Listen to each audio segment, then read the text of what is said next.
அப்போ தண்டனை வாங்கின ஒருத்தரை வந்து ஒரு சட்டமன்ற தொகுதிக்கு வேட்பாளராக அறிவிக்கிறாங்களே, அப்போ இந்த நாட்டினுடைய சட்டமும் அரசியலும் எப்படி இருக்குது அப்படின்னு சொல்லி மக்கள் மத்தியில் ஒரு பெரிய அதிருப்தி வந்துச்சு. அவர் ஜெயிக்கலை, ஜெயிச்சிருந்தால் அவர் சட்டமன்றத்துக்கு கூட போயிருக்கலாம். இந்தியாவையே உழுக்கின ஒரு சம்பவம், அதாவது நீதிமன்றத்தில் விசாரணை நடக்கும்போதே நிறைய பேர் கண்ணீர் விட்டு கதறின சம்பவம், அரசியலில் மிகப்பெரிய அழுத்தங்களை உண்டு பண்ணது அப்படிங்கிற ஒரு சம்பவம் வந்து தருமபுரி பேருந்து எரிப்பு சம்பவம். 3 மாணவிகள் வந்து உயிரிழந்தாங்க, 18 மாணவிகள் வந்து தீக்காயத்தோட கடுமையாக பாதிக்கப்பட்டாங்க.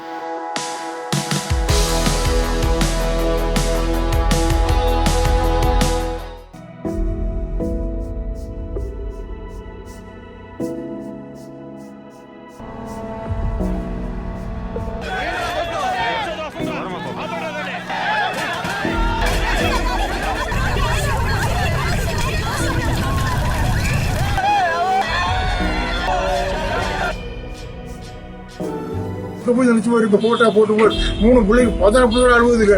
அதை கேட்டு எங்க வீட்டுல போன வருஷம் இறந்தாங்க. இத்தனை நாளா படிக்கிட்டு இருந்து நாங்க என்ன கஷ்டப்பட்டுருப்போம். தருமபுரியில் நடந்த ஒரு அதிர்ச்சிக்குரிய சம்பவம். கல்லூரி அப்படின்னு ஒரு திரைப்படம் பார்த்துருப்போம். அந்த கல்லூரி படத்தில் இந்த படத்தில் வரும் சம்பவங்களும் காட்சிகளும் கற்பனையே அப்படின்னு சொல்லி போட்டுட்டு இந்த சம்பவத்தை வந்து காட்டியிருப்பாங்க, தருமபுரி பேருந்தரிப்பு சம்பவத்தை. கோயம்புத்தூர் அக்ரிகல்ச்சர் யூனிவர்சிட்டியில் உள்ள ஸ்டூடெண்ட்ஸ் வந்து டூர் கிளம்பி போகிறாங்க. அதாவது எஜுகேஷனல் டூர் அப்படின்னு தான் சொல்லுவாங்க. ஒரு இயற்கையை சுற்றி பார்க்குறது ஒரு பக்கம் இருக்கும், இன்னொரு கல்வி சம்மந்தமாக பார்க்குறது அந்த மாதிரி. 2000 ஜனவரி 22 அன்னைக்கு டூர் கிளம்பி போகிறாங்க. போய் ஒவ்வொரு இடமா பார்த்துட்டு வராங்க. பிப்ரவரி 1ஆம் தேதி பையூர் அப்படிங்கிற இடத்துக்கு வர்றாங்க. அந்த பையூரில் வந்து அக்ரிகல்ச்சர் சம்மந்தப்பட்ட ஆராய்ச்சி மையம் இருக்குது. அங்கே இரவு தங்கிட்டு காலையில் பக்கத்தில் ஒரு நர்சரியை பார்த்துட்டு ஒகேனக்கல் போகணும் அப்படின்னு சொல்லி டூரு கிளம்பி போகிறாங்க. போகும்போது இடையில வந்து தருமபுரி அந்த சேலம் பெங்களூர் நெடுஞ்சாலையில் ஒரு 4 முக்கு சந்திப்பு, அங்கே எம்ஜிஆர் சிலை இருக்குது, இலக்கியம்பட்டி அப்படிங்கிற ஊர். அங்கே வந்து மறியல் போராட்டம் நடக்குது. இது வந்து இவங்களுக்கு கொஞ்சம் தூரத்தில் வரும்போதே தெரிஞ்சிருது. தெரிஞ்சோடனே அப்போ ஒகேனக்கல் ப்ரோக்ராம் நம்ம வந்து கேன்சல் பண்ணிடலாம், கேன்சல் பண்ணிட்டு கோயம்புத்தூரே போயிடலாம். அப்போ தான் அங்கே வந்து ஒரு டிராஃபிக் போலீஸ் வர்றாரு. வரும்போது இந்த பக்கம்லாம் போக வேண்டாம், அங்கே பெரிய போராட்டம் நடந்துகிட்டு இருக்குது, கல்வீச்சு சம்பவங்கள்லாம் நடந்துகிட்டு இருக்குது, அதனால் நீங்கள் போக வேண்டாம், பாதுகாப்பான இடத்துல வந்து இருங்க, உங்கள் வண்டியை பாதுகாப்பாக நிப்பாட்டிக்கோங்க அப்படின்னு சொல்லி சொல்கிறாங்க. ஒரு பஸ்ஸில் வந்து 47 பெண்கள் இருக்கிறாங்க. அதுக்கு பின்னால் ஒரு பஸ் வருது. அந்த பஸ்ஸில் வந்து பாய்ஸ் ஸ்டூடெண்ட் இருக்கிறாங்க, ஆண்கள் இருக்கிறாங்க. அப்போ இந்த 2 பஸ்ஸும் முன்னுமாக வந்துகிட்டு இருக்குது. கொஞ்சம் இடைவெளியில் தான், ஒரு 100 மீட்டர் இடைவெளியில் 2 பஸ்ஸும் வந்துகிட்டு இருக்குது. பாரதிபுரம் அப்படிங்கிற இடத்துக்கு பக்கத்தில் வரும்போது அங்கே போராட்டம் ரொம்ப அதிகமாக இருக்குது, நீங்கள் வண்டியை நிப்பாட்டிக்கோங்க அப்படின்னோடனே டிரைவர் வந்து என்ன செய்கிறாருன்னா, பக்கத்தில் ஒரு பழைய பெட்ரோல் பல்க் இருக்குது, அதில் ஓரங்கட்டி வண்டியை நிப்பாட்டிடும் அப்படின்னு சொல்லி ஒரு புளிய மரத்தடியில் வண்டியை வந்து நிப்பாட்டிடுறாங்க. சரி, அங்கே போராட்டம் எதுக்காக நடக்குது, மறியல் நடக்குது எதுக்கு அப்படின்னு பார்த்தோன்னா, ப்ளசன்ட் ஸ்டே அப்படிங்கிற ஒரு ஹோட்டல், அது வந்து கொடைக்கானலில் வந்து கட்டுறாங்க. 1991 வந்து அந்த ஹோட்டல் கட்டுறதுக்கு அங்கே கொடைக்கானல் நகராட்சிட்டு அனுமதி கேட்குறாங்க. அந்த அனுமதி கிடைக்கல. 2 மாடி கட்டடத்துக்கு தான் அனுமதி கிடைக்குது. ஆனால் 7 மாடி கட்டடத்தை வந்து கட்ட ஆரம்பிக்கிறாங்க. இது யாருடைய ஹோட்டல் அப்படின்னு பார்த்தோன்னா, ராகேஷ் மிட்டல் அப்படிங்கிறது அதுக்கு நிர்வாகியாக இருக்கிறாரு. சேர்மனாக வந்து பாலை சண்முகம் அப்படிங்கிறவர் இருக்கிறார். இப்போது இந்த ஹோட்டலுக்கு வந்து 7 மாடிக்கு அனுமதி கட்டலை அப்படின்னா இடிச்சிருவாங்க. அப்போது உடனடியாக என்ன தீர்வு அப்படின்னோடனே, தலைமைச் செயலகத்திலேருந்து அனுமதி வாங்கிட்டு வந்தோன்னா கிடச்சிரும் அப்படின்னு சொன்னே தலைமைச் செயலகத்துக்கு மூவ் பண்ணுறாங்க. அங்கே உள்ளாட்சித்துறையில் வந்து ஐஏஎஸ் பிசி சிரியாக்கு இருக்கிறார். அவர் வந்து இதுக்கு கொடுக்க முடியாது அப்படின்னு மறுப்பு தெரிவிச்சிடறாரு. அப்போ உள்ளாட்சித்துறை அமைச்சராக டிஎம் செல்வ கணபதி இப்போ திமுகவில் இருக்கிறாரு, அவர் அதிமுக உள்ளாட்சித்துறை அமைச்சராக இருக்கிறார். அப்போ இந்த விஷயத்தை வந்து தலைமைக்கு கொண்டு போகிறாங்க.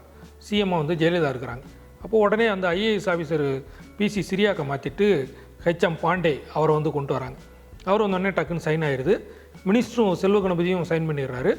சைன் பண்ணிவிட்டு அடுத்து சிஎம்மோட செக்ரட்டரி போகணும், அதுக்கப்புறம் தான் சிஎம் சைன் வைக்கணும். ஆனால் சிஎம் ஜெயலலிதா அவங்களே நேரடியாக சைன் பண்ணிடுறாங்க. அப்போ இந்த 3 பேரும் சைன் பண்ணி உடனடியாக அங்கே அனுமதி கிடச்சிருது.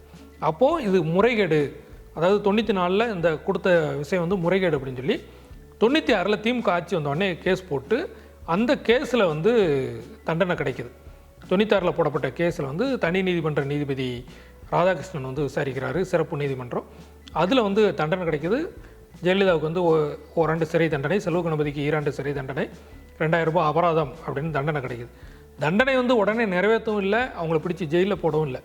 தண்டனைக்கு மேல்முறையீடு பண்ணதுக்கும் டைம் கொடுக்குறாங்க. அந்த கேப்பில் தான் வந்து எங்கள் தலைவி மேலே, ஏன்னா ஒரு முன்னாள் முதலமைச்சர் மேலே இவ்வளோ பெரிய தண்டனை வந்து அதான் ஃபஸ்ட் டைம் தமிழ்நாட்டில் நடக்குது.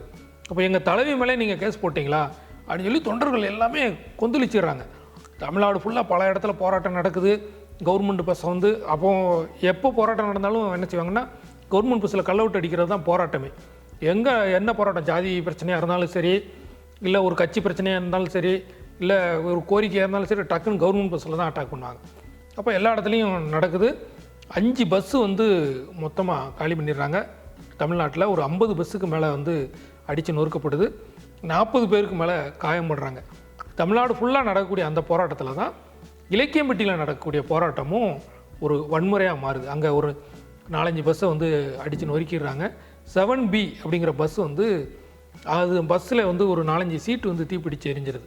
இந்த கேப்பில் தான் இந்த ஸ்டூடெண்ட்ஸ் எல்லாமே இவங்கெல்லாம் நல்லா ஜாலியாக பாட்டு பாடி டான்ஸ் ஆடி அப்படி தான் பசங்க வந்துக்கிட்டு இருக்கிறாங்க.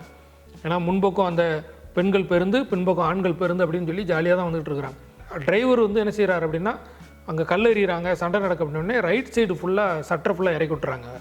இப்போ இந்த கண்ணாடி டோர்லாம் கிடையாது. அப்போ அந்த சட்ரு இறக்கி விட்றது, அந்த சட்டரை வந்து இறக்கி விட்றாங்க, ஃபுல்லாக இறக்கி விட்றாங்க. லெஃப்ட் சைடு மட்டும் தான் ஓப்பன் பண்ணி இருக்குது. அப்போது இதில் பைக்கில் ஒரு 3 பேர் வர்றாங்க. அது 3 பேரா 2 பேரா அப்படிங்கிறது அந்த கேஸில் வந்து பெரிய விவாதமாக மாறிச்சு. அவங்க வந்து என்ன செய்கிறாங்கன்னா, பெட்ரோல் கேனில் வந்து பெட்ரோல் கொண்டு வராங்க. பெட்ரோல் கொண்டு வந்து பஸ்ஸுக்கு மேலே வந்து ஊற்றுறாங்க. ஃப்ரெண்டில் அந்த வாசலுக்கு நேரம் ஊற்றுறாங்க.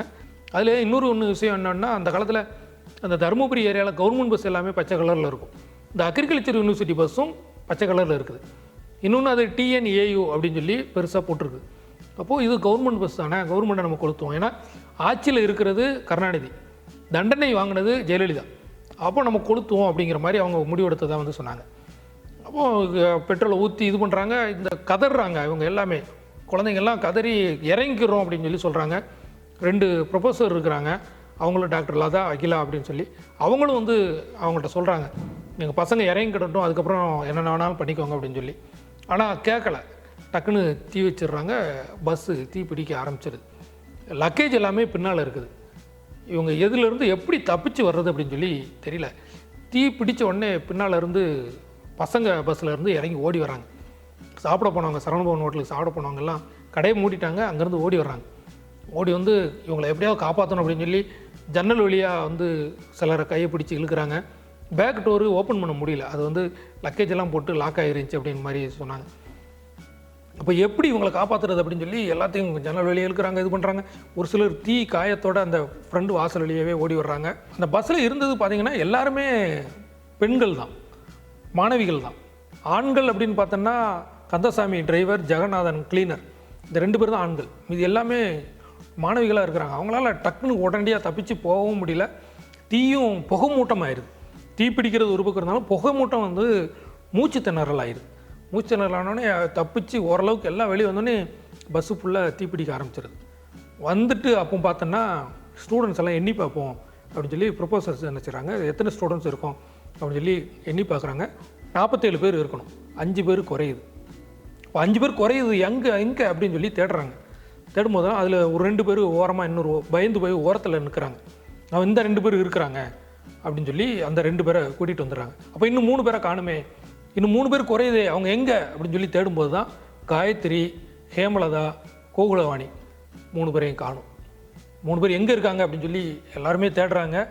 அவங்க வந்து உள்ள பஸ்ஸுக்குள்ளே மாட்டிக்கிட்டு அவங்க 3 பேருமே மொத்தமாக இந்த முதல் படிக்கட்டில் சரிஞ்சு கிடக்குறாங்க. அதாவது தப்பிக்க முயற்சி பண்ணி வெளியில் வந்திருக்கிறாங்க, வெளியில் வர முடியாமல் அதில் வந்து மாட்டிக்கிட்டாங்க. இதில் பார்த்திங்கன்னா நாமக்கல் சேர்ந்த கோகுலவாணி அவங்க வந்து அவங்க குடும்பத்தில் ஒரு ஃபஸ்ட்டு கிராஜுவேட், முதல் பெண் பட்டதாரி அப்படிங்கிற ஒரு இதில் எதிர்பார்த்துட்டு இருந்தாங்க, படித்து முடித்து வர்றாங்க அப்படின்னு சொல்லி. ஸ்கூலில் ஃபஸ்ட் ரேங்க் எடுக்கிறவங்க. அது மட்டும் இல்லாமல் கோகுலவாணி வந்து இங்கிலீஷ் மீடியம் படித்தவங்க. அந்த காலேஜில் வரக்கூடியவங்க நிறைய கிராமப்புறத்தில் இருந்தாலும் வந்திருப்பாங்க. அவங்களுக்கு டெய்லி ஹாஸ்டலில் வந்து இவங்க ஃபஸ்ட் இயர் ஸ்டூடெண்ட் அப்படின்னா கூட ஹாஸ்டலில் வந்து இங்கிலீஷில் வந்து அவங்களுக்கு கோச்சிங்கெல்லாம் கொடுப்பாங்களாம். டெய்லி 1 hour அந்த மாதிரி. அதை வந்து வீட்டில் சொல்லியிருக்கிறாங்க, நாங்கள் எப்படி பசங்களுக்கெல்லாம் நான் சொல்லிக் கொடுப்பேன் அப்படின்னு சொல்லி கோகுலவாணி சொல்லியிருக்கிறாங்க. அப்புறம் கடலூர் விருதாச்சலத்திலேருந்து வந்த காயத்ரி, அவங்களும் ஃபஸ்ட் இயர் ஸ்டூடெண்ட் தான். அவங்க பெட்டி வந்து அந்த ஹாஸ்டலில் அவங்க பயன்படுத்தின பெட்டியை ரொம்ப வருஷமாக வந்து அவங்க வீட்டில் வச்சு பாதுகாத்துக்கிட்டு இருந்தாங்க. அதாவது அவங்க இருக்கிறாங்க அப்படிங்கிற ஒரு மனநிலையில் வந்து அந்த காயத்ரி அவங்கள இது பண்ணுறாங்க. ஹேமலதா வந்து சென்னை மேடவாக்கம். அவங்க வந்து ஒரு கராத்தே கற்றுக்கிட்டவங்க, எதையும் துணிச்சலாக இது பண்ணுறவங்க. அவங்க வந்து என்ன செஞ்சுருக்கிறாங்கன்னா, பஸ்ஸுக்குள்ளே இருந்து மற்றவங்கள ஜன்னல் வழியாக வெளியே தூக்கி விட்டுருக்குறாங்க. தூக்கி விட்டு கடைசியில் அவங்க தப்பிக்க வரும்போது தான் அவங்க வந்து அந்த புகை மூட்டத்தில் மூச்சு திணறி அவங்க மாட்டியிருக்கிறாங்க. ஹேமலதா வந்து ஓவியம், ஸ்போர்ட்ஸு, இந்த மாதிரி எல்லாத்துலேயுமே ஆக்டிவாக இருக்கக்கூடியவங்க. அவங்களுக்கு இந்த ஆபத்துலேருந்து தப்பிக்கணுமே அப்படின்னு சொல்லி மற்றவங்களுக்கு உதவி பண்ணிவிட்டு இந்த 3 பேரும் மாட்டிக்கிட்டதா வந்து சொல்லுவாங்க. சரி, எதுக்கு பஸ்ஸை போய் அங்கே நிப்பாட்டினாங்க அப்படின்னு சொல்லி இருக்குதுல்ல. இது வந்து என்னென்னா, போராட்டம் நடக்குது, வன்முறையாக மாறுது, கல்வீச்செல்லாம் நடக்குது அப்படிங்கிறது கேள்விப்படுறாங்க. கேள்விப்பட்டுட்டு அந்த ப்ரொபோசர் வந்து கோயம்புத்தூருக்கு அவங்க யூனிவர்சிட்டிக்கு வந்து ஃபோன் பண்ணி கேட்குறாங்க, இப்படி சம்பவம் நடக்குது, நாங்கள் என்ன செய்ய அப்படின்னோடனே, நீங்கள் நேராக பிரச்சனை எல்லா இடத்துலையும் பிரச்சனையாக தான் இருக்குது, நீங்கள் நேரடியாக கோயம்புத்தூருக்கு வந்துருங்க, இப்போதைக்கு ஒரு பாதுகாப்பான இடத்துல நிப்பாட்டுங்க அப்படின்னு தான் சொல்கிறாங்க. பாதுகாப்பான இடம் அப்படின்னா அதுக்கு பக்கத்தில் ஒரு 1 கிலோமீட்டர் தூரத்தில் தான் கலெக்டர் ஆஃபீஸ் இருக்குது, எஸ்பி ஆஃபீஸ் இருக்குது, அது பக்கத்தில். அப்போ நேராக வண்டி அங்கே கொண்டு போயிடலாம் அப்படின்னா டிரைவர் வந்து முயற்சி பண்ணுறாங்க. அப்படி போகிற வழியில் தான் அந்த பாரதிபுரத்துக்கு முன்னால் இப்படியான சம்பவம் வந்து நடந்துருது.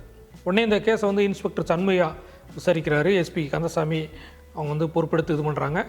போராட்டம் நடந்த இடத்துக்கு பக்கத்திலே சம்பவம் அப்படிங்கிறதுனால மீடியாக்காரங்கள்லாம் உடனே வந்துட்டாங்க. ஃபோட்டோகிராஃபரு, வீடியோகிராஃபரெல்லாம் வந்து சன் டிவி வந்து அப்போது ஃபுல் கவரேஜ் பண்ணுறாங்க. பண்ணிவிட்டு அந்த பஸ்ஸு ஆரம்பத்துலேருந்து எரிஞ்சு முடிக்கிற வரைக்கும் ஃபுல் வீடியோ எடுத்து அன்றைக்கி ஃபுல்லாக அந்த செய்தி ஓடிக்கிட்டே இருக்குது. இப்போது இப்படி ஒரு சம்பவம் நடந்தது. போராட்டம் நடத்தினது அதிமுக தொண்டர்கள். பஸ்ஸில் வந்து எரிஞ்சு பாதிக்கப்பட்டது சாதாரண பொதுமக்கள், மாணவிகள், பெண் குழந்தைங்க. அப்போ அதிமுக பொதுச் செயலாளர் செல்வி ஜெயலலிதா வந்து இது கண்டனம் தெரிவிக்கணும் அல்லது இரங்கல் தெரிவிக்கணும், அறிக்கை கொடுக்கணும். அவங்க என்ன அறிக்கை கொடுத்தாங்க அப்படின்னா, சன் டிவி எப்படி அந்த இடத்துக்கு வந்தாங்க, போராட்டம் நடக்கிறத கவர் பண்ண வந்தாங்க அப்படின்னா கூட அந்த பஸ்ஸு எரிஞ்சு முடிகிற வரைக்கும் சன் டிவி வந்து கவர் பண்ணியிருக்கிறாங்க அப்படின்னா சமூக விரோதிகள் உள்ளே வந்துட்டாங்க, அதிமுகவுக்கு கெட்ட பேரை உண்டாக்கணும் அப்படின்னு சொல்லிட்டு அவங்களே வந்து பஸ்ஸுக்கு தீ வச்சுட்டு அதிமுக மேலே வந்து குற்றம் சொல்கிறாங்க அப்படின்னு சொல்லி அவங்க சொல்லிட்டாங்க. ஆனால் உண்மையிலே போராட்டம் நடந்தது அதிமுக போராட்டம், வேறு யார் வந்திருக்கா அப்படிங்கிறது விசாரணை முடிவுகள்லாம் எதுவுமே தெரியல. அப்போ இரங்கல் கூட தெரிவிக்காமல் ஜெயலலிதா அப்படி சொல்லிட்டாங்களே அப்படின்னு சொல்லி அவங்க மேலேயும் அந்த கோபமாக இருக்கிறாங்க. ஸ்டூடெண்ட்ஸ் எல்லாமே பஸ்ஸை சுற்றி நிற்கிறாங்க, வேறு ஸ்டூடெண்ட்ஸ் யாரையுமே அலோவ் பண்ணலை அந்த இடத்துக்கு. தருமபுரி மாவட்டத்தில் உள்ள மற்ற காலேஜ் ஸ்டூடெண்ட்லாம் சம்பவம் கேள்விப்பட்டு வர்றாங்க. ஏன்னா மத்தியானமே பிரச்சனை அப்படிங்கிறதுனால மத்தியானமே எல்லா காலேஜ் எல்லாமே க்ளோஸ் பண்ணிடுறாங்க. இது 12:30 வந்த பஸ்ஸு 2:30 இப்படி சம்பவம் நடக்குது மத்தியானம் போல். எல்லா ஸ்டூடெண்ட்ஸும் உள்ளே வராங்க, போலீஸும் நிறைய வந்து குவிக்கப்படுறாங்க. அந்த பஸ்ஸில் இருந்து அவங்கள மீட்டுட்டு போகிறதுக்கு அந்த ஆம்புலன்ஸ் கூட தாக்கப்படுது. அந்த அளவுக்கு அங்கே தடியடி அந்த மாதிரியான காட்சிகள்லாம் நடக்குது. மாணவர்கள் எல்லாம் தடியடி நடத்தி தான் விரட்டி விடப்படுறாங்க. மறுநாளும் போராட்டம் நடக்குது. மறுநாள் போராட்டத்துலேயும் மாணவர்கள் மேலே தடியடி நடந்தது. ஏன்னா சம்பவம் நடந்தது அதிமுக போராட்டத்தில் தான் நடந்தது. அதிமுககாரங்க தான் பண்ணிட்டாங்கன்னு திமுக குறை சொல்கிறாங்க. திமுக ஆட்சி தான் நடக்குது, கலைஞர் கருணாநிதி ஆட்சி தான் நடக்குது. அங்கே செல்வி ஜெயலலிதா தண்டனைக்காக தான் சம்பவம் அப்படின்னு சொல்லி சொல்கிறாங்க. ஆனால் மாணவர்கள் வந்து போராட்டத்துக்கோ எதுக்குமே அனுமதிக்கலை. மாணவர்கள் மேலே தடியடி நடத்தி எல்லாருமே விரட்டி அடிக்கப்பட்டாங்க. அப்போ பெரிய அளவில் இது இந்திய அளவில் வந்து ஒரு மாணவிகள் 3 மாணவிகள் அப்படிங்கிறது பெரிய இதாக இருக்குது. அந்த காயம்பட்ட 17 மாணவிகளும் வந்து தருமபுரி ஆஸ்பத்திரியில் அவங்க ட்ரீட்மெண்ட்டுக்கு போகிறாங்க. இது கேஸு நடக்குது. கேஸ் வந்து யார் புகார் கொடுக்குறாருன்னா விஓ, அந்த பகுதியில் உள்ள விஓ ராமசுந்தரம், அவரும் அவருடைய உதவியாளர் சாமுண்டி ராமசுந்தரம் தான் கம்ப்ளைண்ட்டாக கொடுக்குறாரு. கொடுத்து கேஸ் நடக்குது. கேஸில் பார்த்திங்கன்னா ஒரு 22 சாட்சியை முதல் கட்டமாக விசாரிக்கிறாங்க. விசாரிச்சோன்னா அதில் ஒரு 20 பேர் வந்து மாற்றி சொல்லிடுறாங்க. கம்ப்ளைண்ட் கொடுத்த அவர் விஓ ராமசுந்தரமே வந்து எல்லார்ட்டையும் போலீஸ் ஸ்டேஷனில் வச்சு சைன் வாங்கினாங்க, ஆனால் என்ன நடந்துச்சுன்னு தெரில அப்படின்னு சொல்லி. ஏன்னா மிகப்பெரிய மிரட்டல் வருது, அழுத்தம் வருது, இந்த மாதிரியான பிரச்சனை வருது. கோர்ட்டில் வந்து கிருஷ்ணகிரி கோர்ட்டில் தான் நடக்குது, விசாரணை நடக்குது. அதில் விசாரணையில் வந்து யாருமே முழுமையாக சொல்லலை. ஆனால் அதுக்கு முன்னால் சாட்சிகள் வந்து நேரடியாக, அதாவது அடையாள அணிவகுப்புலாம் சொல்லுவாங்க. மற்ற கைதிகளோடு சேர்ந்து அதே நிறம், அதே ஹைட்டு, அந்த மாதிரி இருக்கக்கூடிய ஆட்களை வந்து வரிசையாக நின்று அடையாள அணிவகுப்புன்னு நடத்துவாங்க. அதில் வந்து நிறைய பேரை வந்து அடையாளம் காட்டிட்டாங்க. இவங்க தான் பெட்ரோல் கொண்டு வந்தது, இவங்க தான் தீயை கொளுத்தி உள்ளே போட்டது அப்படின்னு சொல்லி அந்த ஸ்டூடெண்ட்ஸு, காயம்பட்ட ஸ்டூடெண்ட்ஸ் வந்து ஸ்ட்ராங்காக சாட்சி சொல்லிட்டாங்க. சொல்லி அவங்க அடையாளம் காட்டப்பட்டாங்க. ஆனால் விசாரணை அப்படின்னு சொல்லி முறைப்படி நடக்கும்ல, அதில் வந்து சாட்சிகள் எல்லாமே மாறுறாங்க. அப்போ ஒரு குழந்தையோட அப்பா வந்து ஹைகோர்ட்டில் வந்து கேஸ் போடுறாங்க. கேஸ் போட்டு கனகராஜ் ஜட்ஜி அப்போ வந்து அவங்கள்ட்ட வந்து சொல்கிறாங்க, இப்படியெல்லாம் மிரட்டப்படுறாங்க, இங்கே நடந்ததுன்னா உண்மையாக வந்து வெளியில் வராது, ஏன்னா பெரும்பாலான சாட்சிகள் வந்து கோயம்புத்தூரில் இருக்காங்க, குற்றம் சாட்டப்பட்டவங்க வந்து தருமபுரியாக இருக்கிறாங்க. அப்போ அந்த கிருஷ்ணகிரி கோர்ட்டில் நடக்கும்போது இது வந்து உண்மை வந்து எங்களுக்கு கிடைக்காது, அதனால் சேலத்துக்கோ கோயம்புத்தூருக்கோ வந்து கேஸை மாற்றுங்க அப்படின்னு சொல்லி இது பண்ணுறாங்க. அப்போ அந்த ஜட்ஜிக்கும் வந்து என்ன நடக்குது அப்படின்னு சொல்லி தெரிஞ்சு போயிடுது, இது அரசியல் காரணத்தினால நிறைய பிரச்சனைகள் உள்ளே இருக்குது அப்படின்னு சொல்லிட்டு. அப்போ ஹைகோர்ட் ஜட்ஜி என்ன செய்கிறார் அப்படின்னா, சிபிசிஐடி எஸ்பி ராஜேந்திரன், கூடுதல் எஸ்பி சமுத்திரபாண்டியன் இவங்களெல்லாம் கூப்பிட்டு இது பண்ணுறாரு. அது மட்டும் இல்லாமல் அப்போது ஆட்சி மாறி இருக்குது, ஏடிஎம்கே ஆட்சி நடக்குது. தலைமைச் செயலாளர் சீஃப் செக்ரட்டரியாக இருந்த சையத் முனீர் ஹோத்தா, ஷீலாராணி சுங்கத், பவன் ரெய்னா, இந்த 3 பேரும் அடுத்தடுத்து இருக்கிறாங்க. இவங்க வந்து இந்த கேஸுக்கு நீங்கள் சரியான ஒத்துழைப்பு கொடுக்கல அப்படின்னு சொல்லி அந்த 3 ஐஏஎஸ் மேலேயும் கண்டனம் தெரிவிக்கிறாங்க. 3 பேரும் கோர்ட்லேயே மன்னிப்பெல்லாம் கேட்குறாங்க. அப்புறம் இடையில வந்து கேஸ் கட்ட காணும், அந்த டாக்குமெண்ட்டெல்லாம் காணும் அப்படின்னு சொல்லி சொல்கிறாங்க. காணும்னு சொன்னால் நாங்கள் சிபிஐக்கு மாற்றிடுவோம் அப்படின்னு சொல்லி ஜட்ஜி இது பண்ணோடனே மறுநாள் திரும்ப அந்த கேஸ் கட்டெல்லாம் தானாக கிடைக்கிது. அப்போ இந்த விசாரணையை வந்து வேறு நீதிமன்றத்துக்கு மாற்றணும், முதல்ல இருந்து விசாரணை செய்யுங்க, என்ன நடந்துச்சு அப்படின்னு முழுமையாக செய்யுங்கன்னு கவர்மெண்ட் வக்கீல் வி கிருஷ்ணமூர்த்தின்னு இருந்தார், அவரை மாற்றிட்டு சேலம் அட்வொகேட் சங்க தலைவராக இருந்த ஆர் சீனிவாசன் அவரை வந்து நியமிங்க அப்படின்னு. ஏன்னா அவர் கொஞ்சம் துணிச்சலான ஆள், எந்த கட்சி அரசியலுக்கும் போகாதவர் அப்படிங்கிறது. அந்த அடிப்படையில் அவர் சேலம் ஆர் சீனிவாசன் வந்து அட்வொகேட்டாக இது பண்ணுறாங்க. அதுக்கப்புறம் தொடர்ந்து கேஸ் நடக்குது. அதில் வந்து நிறைய சாட்சிகள் அந்த இதில் வந்து சொல்கிறாங்க. அதில் என்னென்னா, அந்த விஓ ராமசுந்தரம் அவர் மேலே நடவடிக்கை எடுக்கப்படுது. நீங்கள் வந்து அரசுக்கு எதிராக வந்து இருந்ததுனால அப்படின்னு சொல்லி அவர் மேலே நடவடிக்கை எடுக்கப்படுது. இந்த ஐஏஎஸ் இவங்க மன்னிப்பு கேட்குறாங்க. அப்புறம் இந்த கேஸில் அரசு அதிகாரிகள் மட்டும் இல்லாமல் மாணவிகள், பத்திரிகையாளர்கள், ஃபோட்டோகிராஃபர்கள், அந்த பக்கத்தில் உள்ள கடைகள்லாம் வச்சுருந்தவங்க இவங்க எல்லாமே சாட்சி சொல்கிறாங்க. இதில் முக்கியமாக வந்து அந்த சன் டிவியில் வீடியோ எடுத்து போட்டாங்க அப்படின்னு சொன்னதுனால அந்த Sun TV cameraman, reporter, Sun டிவினுடைய எடிட்டர் சென்னையில் ராஜா அவர் வரைக்கும் சாட்சிக்கு கூப்பிட்றாங்க. அவங்களும் வந்து சாட்சி சொல்கிறாங்க, என்னென்ன வீடியோவில் என்ன பார்த்தோம், என்ன நடந்துச்சு அப்படின்னு. வீடியோவில் நிறைய விஷயங்கள் வந்து அந்த அவங்கள காப்பாற்ற விடாமல் தடுத்தது, அந்த மாதிரியான நிறைய விஷயங்கள் வந்து அதிலே தெரிய வருது. அது ஒரு முக்கிய சாட்சியாக, ஒரு ஊடகத்தில் உள்ள சாட்சியாக வந்து அது வந்து இருக்குது. இதில் மாட்டிக்கிட்டது எல்லாமே வந்து முக்கியமான ஆட்கள். ஏன்னா அந்த A1 அப்படின்னு சொல்லி அக்யூஸ்ட் 1 அப்படிங்கிறது வந்து அதிமுகவினுடைய ஒன்றிய செயலாளர் TK ராஜேந்திரன், அவர் தலைமையில் தான் அந்த போராட்டமே நடக்குது. எல்லாரையும் கூட்டிகிட்டு வந்தது அந்த TK ராஜேந்திரன். அதனால் A1 அப்படிங்கிறது TK ராஜேந்திரன். அந்த பெட்ரோலை ஊற்றுனது அப்படின்னு சொல்லி நகர இணைச் செயலாளர், அதிமுகவினுடைய நகர இணைச் செயலாளர் நெடு என்ற நெடுஞ்செழியன், தீப்பெட்டியை பற்ற வச்சு உள்ளே போட்டது அப்படின்னு சொல்லி அதிமுக எம்ஜிஆர் இளைஞரணி துணைத் தலைவர் மாது என்ற ரவீந்திரன், அப்புறம் இவங்க 2 பேரையுமே பைக்கில் வச்சு கூட்டிகிட்டு போனது அதிமுகவில் சேர்ந்த பஞ்சாயத்து தலைவர் முனியப்பன் சொல்லி இவங்க 3 பேரும் முதன்மை அடையாளப்படுத்தப்படுறாங்க. இது மட்டும் இல்லாமல் ஒரு 31 பேர் மேலே வந்து அந்த கேஸ் வந்து பதியப்பட்டிருக்கு. அந்த 31 பேருமே அதிமுகவை சேர்ந்தவங்களாக இருக்கிறாங்க. அந்த 31 பேர் மேலுமே விசாரணைகள் நடக்குது, என்ன நடக்குது, ஏது நடக்குது அப்படின்னு சொல்லி அந்த ஒவ்வொரு நாளும் அந்த கேஸில் வந்து என்ன சொல்லுவாங்க அப்படின்னா, ஒவ்வொரு நாளும் போய் சாட்சி சொல்லணும்ல, என்ன நடந்துச்சு அப்படின்னு சொல்லி அவங்க விசாரணை பண்ணுவாங்க, குறுக்கு விசாரணை பண்ணுவாங்க. அப்படின்னு பாதிக்கப்பட்டவங்களை வந்து நிறைய பேர் மயங்கி விழுந்துருக்குறாங்க பேசும்போதே, என்னென்னு சொல்ல முடியல, என்ன நடந்துச்சு அப்படின்னு. ஏன்னா கண்ணு முன்னால் எரியறதை பார்க்குறாங்க, துடிச்சிக்கிட்டு இருக்கிறாங்க, கதறல் சத்தம் கேட்குது, அவங்களால காப்பாற்ற முடியல. அப்போது அவங்க அந்த கோர்ட்டுக்குள்ளே அழுதுருக்கிறாங்க, நிறைய கதறல் சத்தம் அந்த கோர்ட்டுக்குள்ளே கேட்டிருக்கு, மயங்கி விழுந்துருக்கிறாங்க. ப்ரொபோசரே வந்து சாட்சி சொல்லும்போது மயங்கி விழுந்துருக்கு. ஒரு சென்சிட்டிவான ஒரு கேஸாக தான் அது நடந்திருக்குது. இந்த கேஸ் முடியுமா முடியாதா அப்படிங்கிற அளவுக்கெல்லாம் போணுச்சு. இந்த கேஸில் வந்து A22 அக்யூஸ்ட் நம்பர் 22 இருந்த ஆர் செல்லக்குட்டி வந்து அந்த கேஸு விசாரணையில் இருக்கும்போதே இறந்து போயிடுறாரு. இன்னொருத்தர் A15 எஸ் பழனிசாமி, அவர் அதிமுக சேர்ந்தவர் தான். A27 மாதேஷ் என்ற மாதேஷ் மேஸ்திரி. இவங்க 2 பேரும் என்னென்னா, அந்த போராட்டம் நடந்த இடத்துல இருக்குல்ல, மறியல் நடந்த இடம் இருக்குல்ல, அங்கே எடுத்த வீடியோ ஃபோட்டோவில் வந்து அவங்க 2 பேரும் இருக்கிறாங்க. அதனால் அந்த பஸ் எரிஞ்ச இடத்துல அவங்க இல்லை அப்படிங்கிறத காட்டி அவங்க 2 பேரும் விடுதலை செய்யப்படுறாங்க. மீதி எல்லாருக்குமே தண்டனை கிடச்சிருது. பஞ்சாயத்து தலைவர் முனியப்பன், நெடு என்ற நெடுஞ்செழியன், மாது என்ற ரவீந்திரன், இவங்க 3 பேருக்கும் அந்த சேலம் நீதிமன்றம் கிருஷ்ணராஜா, நீதிபதி ஜஸ்டிஸ் கிருஷ்ணராஜா வந்து மரண தண்டனை கொடுத்துட்றாரு. அதாவது நீங்கள் அவங்க எங்களை காப்பாற்றுங்கன்னு சொல்கிறாங்க, நாங்கள் இறங்கிக்கிறோன்னு சொல்கிறாங்க. அப்போ வந்து இது தெரியாமல் நடந்தது கிடையாது, அவங்கள வந்து நீங்கள் தப்பிக்க வச்சுருக்கலாம்.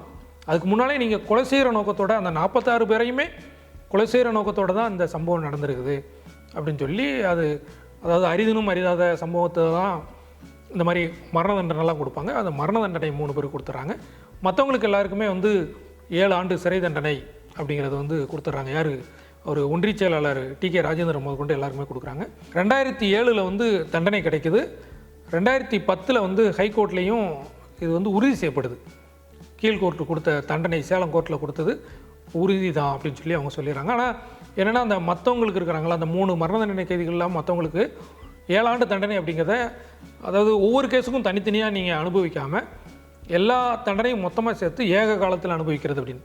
அப்போ அவங்க 2 ஆண்டு அந்த 2.5 ஆண்டில் தான் அவங்களுக்கு மொத்தமாக வந்துடுது.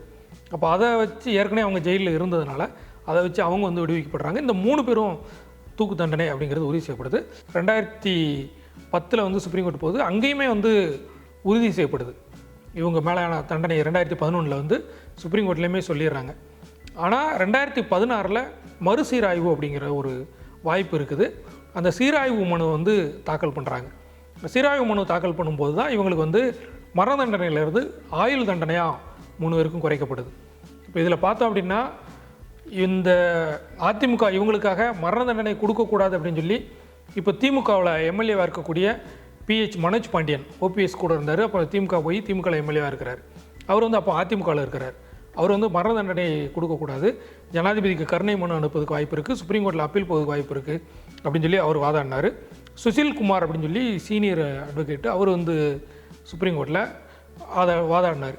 அப்போ சுசில் குமார்லாம் வாரார் அப்படின்னா அந்த கேஸை நடத்துறதுக்கு பின்னால் மிகப்பெரிய சப்போர்ட் வந்து இருந்தது அப்படின்லாம் சொல்லுவாங்க. இதில் ரொம்ப முக்கியமாக பார்க்கணும் அப்படின்னா சேலத்தில் வந்து இந்த பாதிக்கப்பட்டவங்களுக்காக வாதாடினவங்க இருக்காங்கல்ல, அந்த அட்வொகேட் பார்த்தோன்னா சேலம் பார்த்தசாரதி ஒருத்தர், இன்னொருத்தர் சென்னையிலேருந்து MS கந்தசாமி அப்படிங்கிறவர். சேலம் பார்த்தசாரதி அட்வொகேட் யார் அப்படின்னா ஜெயேந்திரர் சம்பவம் கேள்விப்பட்டிருப்போம். காஞ்சி சங்கராச்சாரியார் ஜெயேந்திர சம்பவத்தில் விஜயேந்திரருக்காகவும் ரகுவுக்காகவும் வாதாடினவர். கிருஷ்ணன் மதுரையில் நடந்த சம்பவம் மூக்க அழகிரிக்காக வாதாடினவர் சேலம் பார்த்தசாரதி. இதே கேஸில் கவர்மெண்ட் வக்கீலாக வாதாடினவர் MS கந்தசாமி. யார், ஜெயேந்திரர் கேஸ்லேயும் கிருஷ்ணன் கேஸ்லேயும் கவர்மெண்ட் சார்பாக வாதாடினது MS கந்தசாமி. இப்போ இந்த பார்த்தசாரதி MS கந்தசாமி 2 பேருமே வந்து அந்த குற்றம் சாட்டப்பட்ட அந்த அதிமுக நபர்களுக்காக அவங்க வாதாடினாங்க. அப்படி இருந்தும் அவர் சேலம் சீனிவாசன் வந்து கவர்மெண்ட் வக்கீல், இன்னும் பல விடுதலை இந்த மாதிரி நிறைய பேர் சப்போர்ட்டாக இருந்தாங்க. இருந்து தான் அந்த தண்டனை வந்து கிடச்சிது. சுப்ரீம் கோர்ட்டு இப்படி சொல்லிட்டாங்க, ஆயுள் தண்டனையாக மாற்றப்பட்டிருக்கு 2016. இதில் என்னென்னா யாரும் எதிர்பார்க்காத ஒரு விஷயம் என்னென்னா எடப்பாடி பழனிசாமி வந்து ஆட்சிக்கு வர்றாரு. அதிமுக ஆட்சி நடக்குது. இப்போ அதிமுகவிலேருந்தே ஒரு முடிவு எடுக்கிறாங்க, கவர்னர்கிட்ட வந்து நம்ம சொல்லி இவங்களை விடுதலை பண்ண சொல்லலாம் அப்படின்னு சொல்லி, அது நன்னடத்தை அடிப்படையில் வந்து விடுதலை பண்ணுவாங்க. அந்த ஆயுள் தண்டனை கைதிகளை விடுதலை பண்ணுவாங்க. ஆனால் ஒரு மரண தண்டனை கிடச்சி ஆயுள் தண்டனைக்கு மாறினவங்க வந்து கடைசி வரைக்கும் ஜெயிலில் தான் இருப்பாங்க. அப்படி தான் நிறைய கேஸ்லாம் நடக்கும். ஆனால் இவங்க ஆயுள் தண்டனை கைதி அந்த அடிப்படையில் வந்து நன்னடத்தை அடிப்படையில் விடுதலை பண்ணலாம் அப்படின்னு சொல்லி கவர்னருக்கு வந்து பரிந்துரை பண்ணுறாங்க. கவர்னர் வந்து பன்வாரிலால் புரோஹித் இருக்கிறாரு. கவர்னர் பரிந்துரை பண்ணணும் அப்படின்னா உள்துறை அமைச்சர் சென்ட்ரல் கவர்மெண்ட்லேருந்து சொல்லணும். அங்கே அமித்ஷா இருக்கிறார் பிஜேபியில். பிஜேபியும் அதிமுகவும் கூட்டணியில் தான் இருக்கிறாங்க. ஆனால் இது ஒரு சென்சிட்டிவான கேஸே, இதில் எப்படி நடவடிக்கை எடுப்பாங்க, அமித்ஷா என்ன சொல்லுவார், கவர்னர் என்ன சொல்லுவார் அப்படின்னு சொல்லி எதிர்பார்த்துட்டு இருக்கும்போது தான் 2018 எம்ஜிஆர் நூற்றாண்டு அந்த இதுக்காக வந்து நிறைய கைதிகளை விடுதலை பண்ணுறாங்க. அந்த லிஸ்ட்டில் வந்து இந்த 3 பேர் வந்துடுறாங்க. 2018 நவம்பர் 19 வேலூர் ஜெயிலில் இருந்து அவங்க வெளியில் யாருக்குமே தெரியாமல் வீட்டுக்கு அனுப்பி வைக்கப்படுறாங்க. 3 மாணவிகள் இறந்துட்டாங்க. 31 பேர் மேலே குற்றம் சுமத்தப்பட்டிருக்கு. கொஞ்ச நாள் ஜெயிலில் இருந்துருக்கிறாங்க. மரண தண்டனையும் கிடச்சிருக்குது. ஆனால் அதுலேருந்து விடுவிக்கப்பட்டு வீட்டுக்கு போயிட்டாங்க. இதில் ரொம்ப ரொம்ப ரொம்ப ரொம்ப ஒரு கொடுமையான விஷயம் என்ன அப்படின்னா, A1 டி.கே. ராஜேந்திரன் அப்படின்னு சொல்லி சொன்னாங்களா, அவர் தான் போராட்டம் அந்த சம்பவத்தில் இருந்தாரா இல்லையா அப்படிங்கிறதெல்லாம் ரெண்டாவது. அவர் வந்து அடுத்து சட்டமன்ற இடைத்தேர்தல் வருது. பாப்பிரெட்டிப்பட்டி தொகுதியில் வந்து அமமுக டிடிவி தினகரன் ஆதரவில் வந்து சட்டமன்ற தொகுதி வேட்பாளரை வந்து போட்டி போடுறார். பாப்பிரெட்டிப்பட்டி தொகுதியில் பழனியப்பன் அங்கே இருந்தவர். அவர் வந்து எம்எல்ஏக்கள் தகுதி நீக்கம், அந்த 18 எம்எல்ஏக்கள் தகுதி நீக்க பிரச்சனையில் அவர் பதவி போகுது. இப்போ தருமபுரியில் அன்புமணி ராமதாஸ் போட்டி போடுறாரு பாமக சார்பில். அப்போ மருத்துவர் அன்புமணி ராமதாஸை எதிர்த்து போட்டி போடணும் அப்படின்னா பழனியப்பன் மாதிரி ஒரு பெரிய ஆள் வந்து MP கேண்டிடேட்டை நிற்கட்டும் அப்படின்னு சொல்லி பழனியப்பனை அங்கே அனுப்பிட்டு இந்த டி.கே. ராஜேந்திரனை வந்து பாப்பிரெட்டி தொகுதிக்கு வந்து எம்எல்ஏ கேண்டிடேட்டாக டிடிவி தினகரன் அறிவிக்கிறார்.